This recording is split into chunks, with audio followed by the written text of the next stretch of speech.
Tengok ni guys, ini Proton X50 versi baru. Proton cakap ini all new, tapi obviously dia facelift sajalah. But at the same time, kereta ni ada muka baru dekat luar, interior all new, engine pun baru. So diorang nak panggil all new, kira boleh jugalah. So dekat depan dia pakai Geely Binyue L punya muka. Tapi untuk Malaysia kita dapat grill baru dan of course logo Proton. Lepas tu lampu dia sekarang lagi tajam, tapi dia kira downgrade sikit daripada dulu punya projector, sekarang reflector. Dekat belakang dia nampak almost macam kereta serba baru. So this is a major facelift lah. Lampu dia tukar habis, sekarang very slim full width LED. Tengok dari jauh ada nampak sikit lah macam Lamborghini Urus.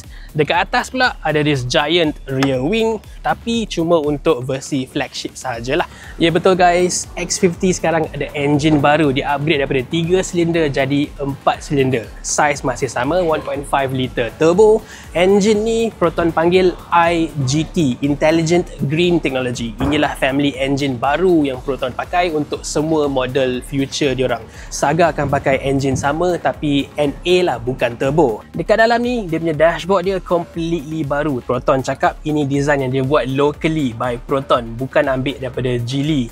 Tapi aku rasa dia punya design dia nampak macam kereta China jugalah. Apa yang aku suka, skrin tengah ni sekarang bapak besar, 14.6 inci, dan dia ada banyak feature, termasuklah wireless Apple CarPlay and Android Auto. Satu lagi yang lain, korang perasan tak? Dekat tengah ni dah tak ada lagi gear lever macam biasa. Dia pakai a column mounted shifter sama dengan EMAS 7, tapi steering wheel dia sama macam yang lama. Aku rasa janggal sikit dia punya design steering ni yang model lama. Dashboard all new. Selain tu nak tukar drive mode sekarang kena pakai touchscreen, but there is a new drive mode, adaptive. Satu lagi yang baru, fungsi Hi Proton sekarang dia support bahasa Melayu for the first time. Dan sekarang korang boleh stack multiple commands. Boleh cakap Hi Proton, buka tingkap, navigate to KLCC dan adjust aircon.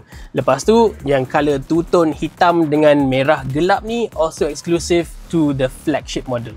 Bahagian pintu dia pun lain, sekarang ada pattern-pattern sikit, dan door handle dia design baru. Yang ni harap-harap tak patah lah. Apa yang aku rasa kecewa, kerusi dia sama sahaja dengan model yang lama. So dekat bawah ni dia pendek sangat, kurang support, jalan jauh rasa lenguh jugalah. Last kali yang baru, dia ada semi-transparent sun visor. Yang ni boleh tahan cool jugalah. Masa buka, dia still block sunlight, tapi the bottom half korang boleh see through.